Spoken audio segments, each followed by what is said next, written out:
बिस्मिल्लाहिर्रहमानिर्रहीम। अस्सलाम वालेकुम व्यूअर्स, मैं मुश्ताक खरल।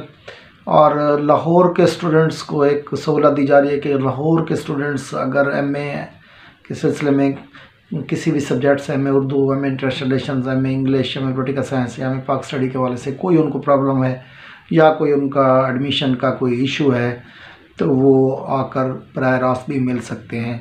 कमेंट्स बॉक्स में आके वो अपने मसले को बताएं और उसके बाद मैं आपको अपना जो एड्रेस है वो यूट्यूब पे शेयर कर रहा हूँ। साथ ही जो है वो आपको जो गूगल पे उसका मैप है वो भी।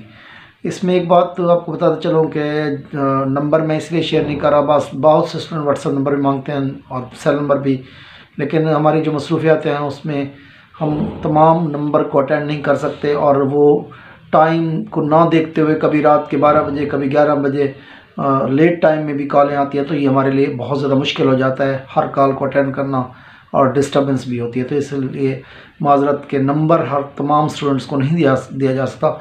अलबत्ता अगर आपका कोई मसला है, सीरियस मसला है, सीरियसली अगर आप कोई टॉपिक डिस्कस करना चाहते हैं या सब्जेक्ट के हवाले से आपको प्रॉब्लम हो रही है तो आप मिल सकते हैं। इसके लिए मैं शेड्यूल बना रहा हूं कि हर बुध 3 बजे से 5 बजे के दरमियान आप आकर मुझे मिल सकते हैं। आपका एड्रेस आपकी स्क्रीन पे आ रहा है, लोकेशन भी आ रही है। तो ये थी आपकी वीडियो। इस सिलसिले में आप जो भी आपकी मज़ीद कोई क्वेश्चंस हो तो आप इन कमेंट्स बॉक्स में आएँ। अपना और दोस्तों का बहुत ख्याल रखें। अस्सलाम।